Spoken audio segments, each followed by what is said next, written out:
Resolution 20-788, supporting religious minorities persecuted globally and establishing a process for City Council action in response to requests for advocacy in support of persecuted minorities.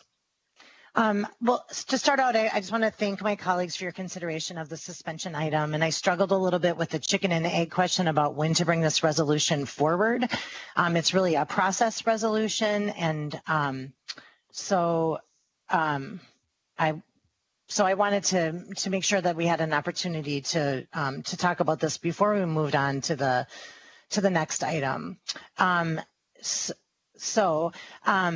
And I'm switching back and forth between screens. I apologize. So over the past few weeks, the council has truly been inundated with passionate feedback about Resolution 2712, which is the next item on our agenda.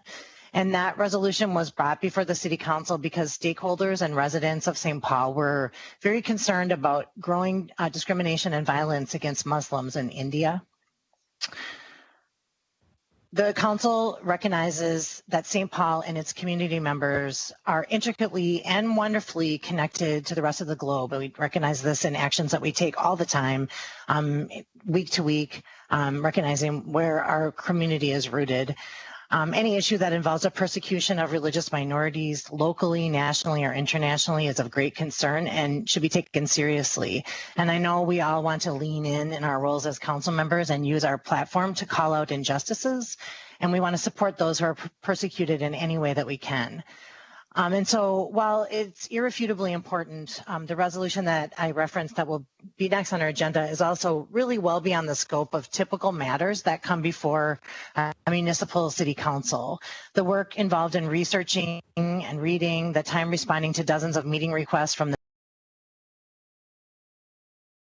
many sides of the issue, the effort of managing the myriad of calls, emails, and comments have all but exceeded our capacity, especially in the light of the uncharted challenges and demands that are already facing our city and our city council under COVID-19.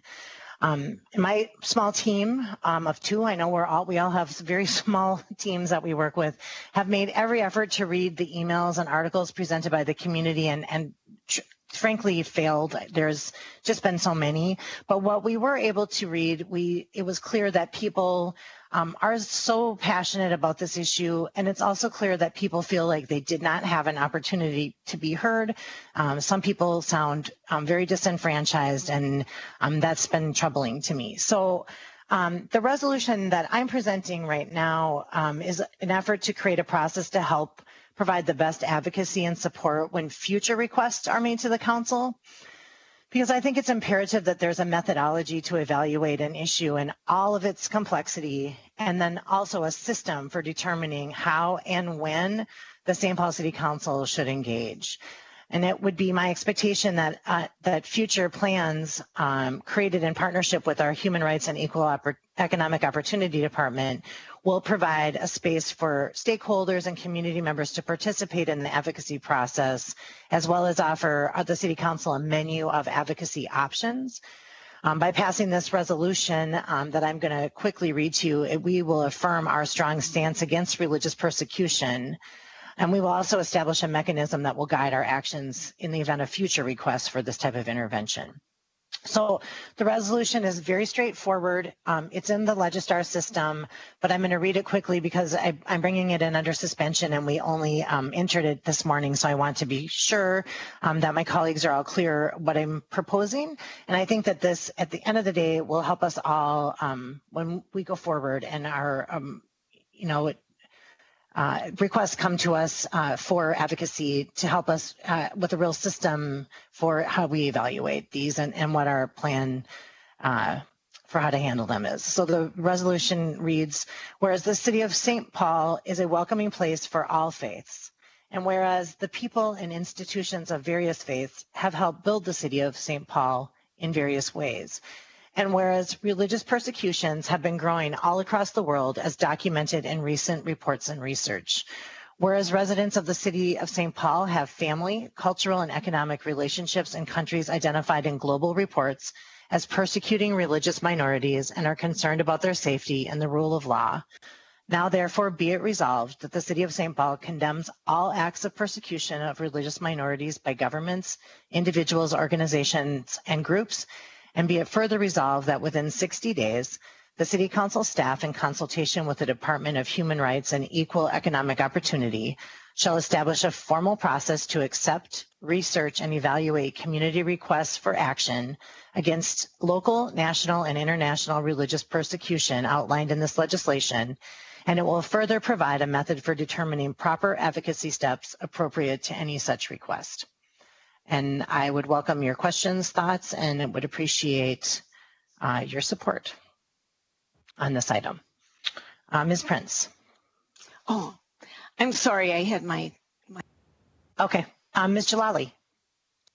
Yeah, I would be glad to support this as a clarifying step forward. I think that in addition to this, just offering a pathway for future requests like this, I think it's important that we also just acknowledge our federal partners in government that haven't really been explicitly addressed as much as I would hope they would be throughout this entire process, because our congresswomen and our senators are our conduits to the State Department and to the different embassies and the whole foreign affairs structure that even though that whole apparatus federally has suffered setbacks under President Trump, it is still the government structure that we need to be able to facilitate conversations like this. And so I support us building out a city infrastructure, and I would hope that we also ask our partners at other levels of government who are actually really needing to hear community input as much as we are their constituents, so are our constituents.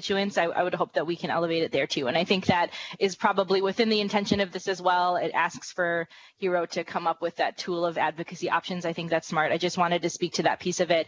Also, as a former congressional staffer myself who has gotten the chance to work on these issues and see how we can support constituents that way. So glad to support today, and just want to add those thoughts to be acknowledged. Thanks. Thank you. And one of the thoughts that I had in mind as I was preparing this was that we were told that we can't just uniformly send a letter of advocacy to one entity or the other without a resolution supporting it, because there would be a violation of the open meeting law. So it is my hope that if we can pass a resolution that resoundingly admonishes religious persecution by minority groups, that we can take those steps, such as you indicated, of engaging our federal congressional delegation as in advocacy, where maybe a resolution isn't the best method for advocacy given one situation or another. So I'm hoping that there's a menu of options that is presented to us by the council in partnership with HERO. Ms. Naker. Thank you. Thank you for introducing this, Council President. And I fully support both the opposition to persecution of religious minorities as well as the proposal for a process. I think it's the opportunity and also the responsibility of elected officials, no matter what level of government we're at, to take a stand against injustice wherever we see it. But at the same time, we have a responsibility to our constituents in the city to be thoughtfully evaluating everything that comes in front of us and to be using our time in the way that's most meaningful. And so there's a tension sometimes between thoughtfully examining a policy and making sure you're making the right decision and spending so much time on something that may or may not have as direct an impact on your constituents. And I think what this resolution will do is give us a process for deciding whether or not something rises to that level in terms of impact on us and impact. And sometimes it won't impact us, but sometimes it will be important enough that we make a statement about it. And I welcome those findings too. So I appreciate this resolution. I plan to support it. I would also say I think this goes beyond just times when religious minorities are being persecuted. I think this council has often been asked to take a stand on many issues that are sort of beyond the city's normal purview, but are still important. And I plan to submit a resolution later on that just sort of amends this a little bit or adds to this to just allow us to also have a process for those kinds of resolutions. Issues that fall outside the typical municipal wheelhouse, but are areas that impact our community in a broader sense. Well, I will support that resolution when it comes. I think that having a system in place is very, very helpful, would be very helpful. And the resolution that is the next item on our agenda is certainly just an example of, there's been plenty of examples, at least in the time that I've been here, that would have benefited from a process. And we've talked in the past about establishing that. So I think that this is a good time to do that. Ms. Yang, I see you have your mute off. Ms. Yang. Thank you, Council President. I do support this resolution. I think it's a really great step toward, us in the council and our staff, like being more intentional about like where our time and energy can be focused on. I do have a question, though. I'm wondering whether, and it kind of goes back to what Councilmember Naker had brought up, which is I do feel like we will have a lot more issues that would require us to need to have a formal process around. And so is the formal process that you are introducing here, would this only be used for certain topics related to advocacy and support of persecuted minorities only, or is this something that we could also transfer on to use for different issues as well? Because I would really like to see that formal process be broadened out and for us to be able to use. Yeah, it's a really good question. And Ms. Naker, I think that one of the issues is that it was drafted narrowly to identify the religious persecution of minority groups. And so it's challenging to amend on the fly right now, but something that could be, when the process is established, could be expanded to include other kind of non-municipal or extra-municipal requests for advocacy that come to the council. So I would say yes. Thank you. Mr. Tao. Thank you, Council President. Thank you for presenting this resolution. I think my first thought was that we get these sort of requests, but not all the time. And when we do get them, some of them are maybe more controversial. And so I almost feel like, do we really need it? Because we don't, it's not a thing that we deal with every day. But I think it's important to establish some sort of baseline for us to move this work forward, because as you all seen, that not just in other parts of the world, but even in the United States, there are oppression that's still happening in our community. And as City Council, my experience has been that we are the first line of defense for our constituents and for citizens. We're easily accessible than other government entity. And so I think that this responsibility falls on us more often than not, because we are very accessible and we are right in the front line of all the issues, many of the issues that come before us. So I appreciate your leadership on this and look forward to support this resolution. Thank you, Mr. Tao. And I would just say that the council will be able to pass the final policy that comes through the plan from council staff and HERO, and recognizing that there's plenty of items that would come before us that we simply act on, that there wouldn't need to be a more rigorous process around it, but that at least there's some kind of input so that we are like, oh yeah, this is something that we would simply act on. This is something that's very controversial, and we need to create a platform for community members and stakeholders to be engaged. This is the kind of thing where we should just send a letter to the State Department. And again, looking for that menu of options that are from, fairly not as deeply in some that are more top line and some that are more deeply involved. But I think that you're right. It doesn't happen often. But when it does, it is a challenge, I think, for all of us. And so we've been looking for a way to start talking about this process. And I really look forward to what the council staff and HERO will present to us. And then again, we can make tweaks to it or improve it or change it as we see fit. Okay, so I'm looking. Hilbert? Yes. Yang? Aye. Jalali? Aye. Naker? Aye. Prince, Aye. Tao, Aye. Council President Brenmoen. Aye. 7 in favor, no one opposed. The resolution is adopted.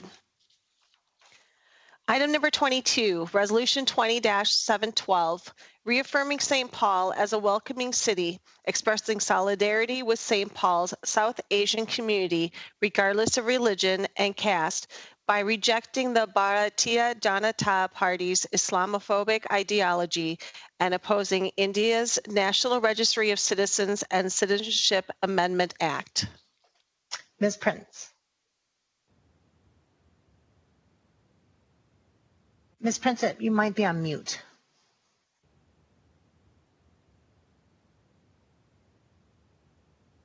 Okay, thank you. Over the past couple of weeks, since we first had this resolution before us, I have accepted every invitation that has come to me from any individual or group to discuss this resolution.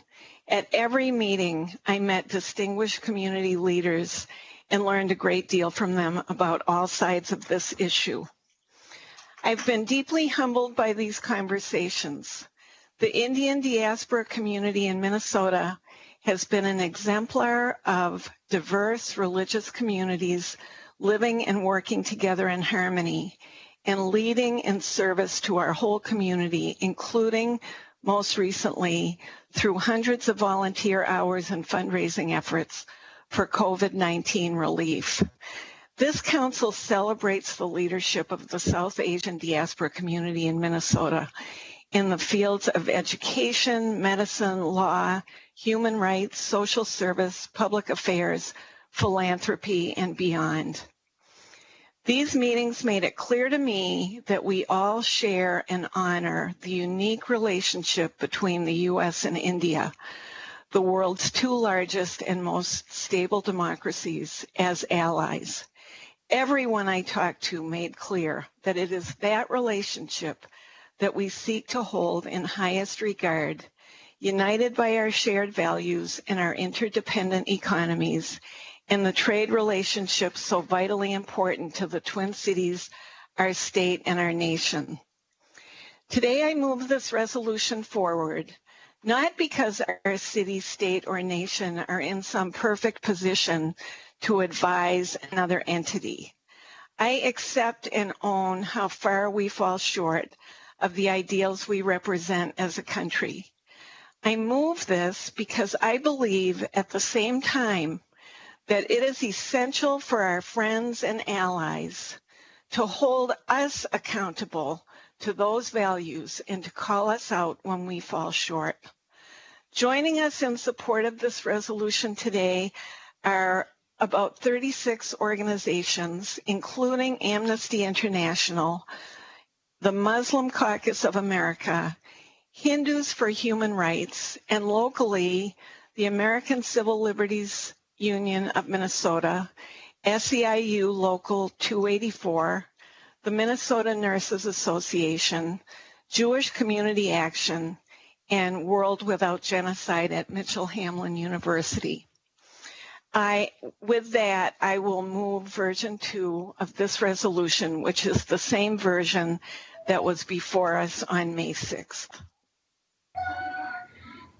Ms. Prince, just to clarify, the version 2 we voted on last week. I checked with Ms. Moore. I don't think we did accept version 2. We discussed it and then we laid it over. Okay, thank you. That's correct. I should know that. Okay, thank you for that clarification. So Ms. Prince moves version 2 in Legistar. Is there discussion on that motion? Mr. Tao. Thank you, Council President. Thank you, Councilmember Prince and Councilmember Yang for co-sponsoring this. And we've had a lot of communication from folks all over. And I think my point is that I want to be very specific and clarify that I'm supporting this resolution is not an attack on Indian American or Indian people, that this resolution is to support the ideal of religious freedom and protections of those who are vulnerable, and also that the government of India and the leadership there, that we pay attention to what they're doing too, just as they pay attention to what we're doing in our government. And just like President Trump is our president, but I don't. An attack on him is not an attack on me. And so I just want to clarify that folks that has reached out to our office, this resolution is not, it's not a personal attack on any individual, but a way for us to move forward our values in protecting our religions and all folks. And so that's why I want to clarify that, and that's why I'm supporting this resolution. Thank you, Mr. Tao. Ms. Yang. Thank you, Council President. I just wanted to take some time to really thank my colleagues in the council here, along with all the incredible leaders, community members, and human rights activists who I've gotten to meet, especially the ones from our Asian Indian community. I feel like these past couple of weeks have been filled with really, really courageous conversations that were not easy to have at all. And part of why I'm feeling extremely grateful in this moment is that all of us are, many of us, we choose to make sure that we have a stance and that we are choosing to not be quiet and to stay silent, because I feel like doing that actually comes from a really big place of privilege where we get to say, well, this isn't happening in my backyard, so I will just choose not to have an opinion about it. And we're making a choice to not lead that way. And I wanted to say thanks to everyone for that. I am really happy to, be someone who's co-sponsoring this resolution here. I feel like for me, what's always really important is for everyone to be able to live dignified lives. And we all know that in policy, no matter how perfect you try to make it, there will always, be some cracks where people are left out. And from the conversations that I have heard, that clearly there are community members, whether you live here or overseas, we're being impacted by this, and who have shared really, really touching stories, and who are looking for liberation as well. And so I think that, there's a lot of improvement to be made in the policies that we are discussing right now. But overall, for me, what is always going to, stay firm for me is really making strides toward ensuring people can live dignified lives, no matter where you are, no matter what your religious background is, and what your race and ethnicity is. And so I'm really happy to be able to vote in support of this. Thank you, Ms. Yang. Ms. Naker. Thank you. I also want to thank the sponsors of this resolution, and especially Councilmember Prince. I know you have been doing so much due diligence over the last few weeks, meeting and talking to so many people on this issue, and it really it's really impressive. And I know that this has been a controversial issue. This is we probably received more emails on this than most of the issues that we take up. Although I think most of the folks in opposition to this anyway do not live in St. Paul. But just because something is controversial doesn't mean that it's wrong. And in fact, I think there are always people who can argue for discriminatory policies. That's why discriminatory policies are allowed to exist. So I appreciate this opportunity to remind ourselves of our own values, and as I said when we talked about this a couple weeks ago, to stand in solidarity with India as an amazing democracy that is tolerant of all of its communities.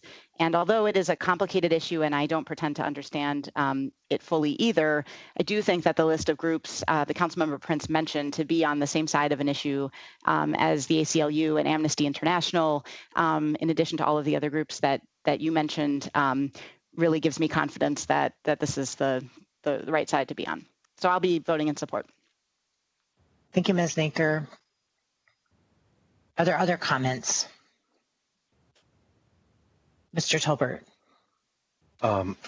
Thank you very much. As I think we all recognize and acknowledge in this space, is this resolution has been particularly difficult, not because of what our shared values against persecution of people based on their religion, based on anything, quite frankly, based on any persecution, discrimination, stereotypes, anything. We all share values in equality and equity, in people being safe to practice what they choose, and things like that. The reason that this, I think, issue has been particularly difficult is because of the specificity of the things that it addresses, things that are very complicated, things that are very much international nature, and things that obviously have a level of controversy. These conversations are particularly difficult to have. These complex international issues are difficult to fully understand and fully have the conversations on during normal times. In the midst of a pandemic and an economic recession happening right here in our city and in our state and in our country, where there is a lot of uncertainty, there's a lot of changing circumstances, and there's deadly virus in our community, it's even more difficult. Well, you know, I have focused my time, and I hope my colleagues have focused their time on trying to help and lead the people that we are elected and the people that we have in the city that we have power and authority to lead on and to help on. I have spent the majority of my time and prioritized my time working on things like our hospitals and our hospital workers and our nurses and PPEs for our first responders, on the public safety that many people addressed earlier, on supporting families with food and rent support, on supporting our businesses that are struggling every day, on adapting our laws and rules to the new social distancing, both here in our city, out in public, and in private businesses and restaurants, on trying to address a very difficult and changing budget that is coming upon us, of continuing to transition our own city services to the new social distancing models, to making tough choices on things like Right Track, or how to support our youth this summer, and how to keep the public safe, and particularly on how to help our elderly population, who are especially susceptible to this virus that's amongst us right now. These are the issues that are facing our city right now as we speak and as we discuss this issue. These are things that are facing people every single day. These are things that I have been focusing on, and they take all day, every day to focus on right now. This is not to downplay the importance of international human rights. This is not to downplay how interconnected we are as a globe. This virus does tell us exactly that we are interconnected as a globe, and I'm not downplaying that. However, on issues that have such strong public opinion, such strong outreach, such an immense amount of people who would like to talk about it, who would like to share their views, to share their opinions, and on highly specific international policies and issues, it's very difficult to have all those conversations, especially on an issue that we have anything more than symbolic support on, anything that we have any proper authority on. And, you know, as of this AM, I believe my office has had over 1,400 individual emails on this resolution. I have 2 staff members and myself. As I have said, we have tried to focus on the very important issues that are facing our community and our state right now. So first of all, I would like to apologize to many of the people who wrote my office or called my office, and many of the organizations that called my office on this resolution and wanted to talk and or meet. I tried to talk to some on the phone. I tried to respond to some, but I know I have not responded to all, and I apologize about that. We just have not had the staff capacity or the time to respond to all of them. I'd also like to take the chance to say I hope I haven't missed any emails or calls from residents who needed assistance or help in the immediacy, as we've been overwhelmed by the amount of contact. I mean, I know this council has been had similar amounts. I think, is it 15,000 contacts or something like that into the council Legistar public comment. And that's all as we've tried to do this with our new Skype meetings. I have to say, again, I apologize to all the groups that I haven't had the chance to talk to or meet with. But I think those are the things that I focused on. And also, as Councilmember Jalali mentioned earlier, we do have people who do have authority and expertise and influence over this issue, and that is our wonderful Congressperson, Betty McCollum, who I actually have worked for. We have two fantastic senators, Senator Klobuchar and Senator Smith, who I know share the values that this council shares, particularly on these human rights issues, and have the ability, the authority, and influence to really focus on those. I have faith that they are doing what needs to be done internationally to represent our city's values. I know Congresswoman McCollum for sure is. And I hope that the people who have highlighted this issue and brought it to many people's attention will sit down with them and make sure that they are focusing on this issues too. With all that being said, I am actually going to abstain on this vote. And the reason I am doing that is not to take a position on the substance of these issues. I voted for the resolution right before, which affirmed the values that I think we all share and that I think is the true underlying meaning behind this resolution. And also because I think on an issue like this, the public process that we set up and the time and effort and conversations that people who are interested in this deserve haven't been met. So I'm going to abstain on this vote today. But thank you guys for taking the time to listen to me. Thank you, Mr. Tolbert. Ms. Jalali. Thank you. I hope that folks watching at home or after the fact hear the consideration that has gone into this as we hear from our full council.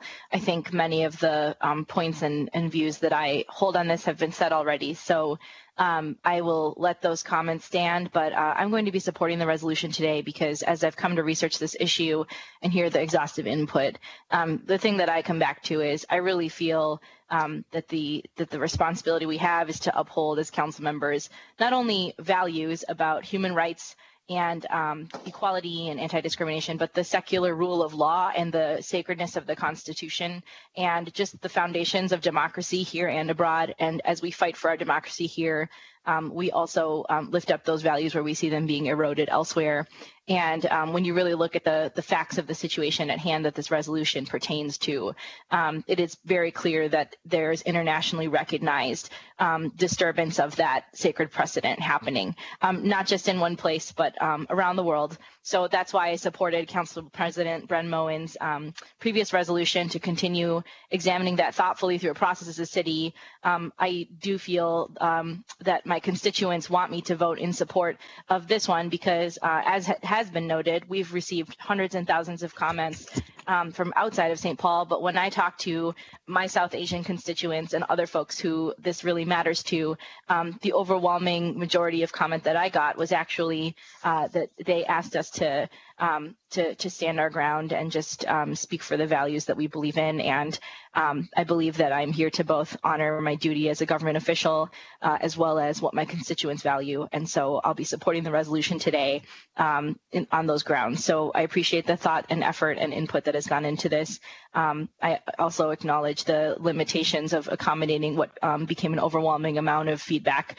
And I appreciate Councilwoman Naker's point about the appropriate balance we need to consider between thinking about something deliberatively to make sure we're making the right choice and doing so much exhaustive rehashing of an issue that we actually forego very important priorities we've all been fighting for right now in the pandemic that are actually very close to and directly a function of the role that we play as city officials. So I appreciate everyone's attention to this matter and I'll be voting in support. Thank you, Ms. Jalali. And Ms. Prince, I see that you have your mute button off, but if you don't mind, I think I'll just share a couple comments and then maybe you can close up. Is that all right with you? Okay. Okay. Just very briefly, because I don't want to repeat things that I said in my previous resolution or things that Mr. Tolbert said, but I feel like a matter as complex as this would have benefited a lot from the process we just passed. So I think my colleagues for their consideration and passage of that resolution. As I mentioned, I've really heard people saying that they feel like they were not part of a conversation, that they were not heard. Talked to a lot of people who weren't necessarily in for or against, but just wanted to be part of a conversation about something that they were very passionate about. And that's difficult to manage. I too want to thank all the people who reached out. The folks that I was able to have a conversation with were very enlightening, very educational. They were very passionate, and I feel like I learned a ton this week.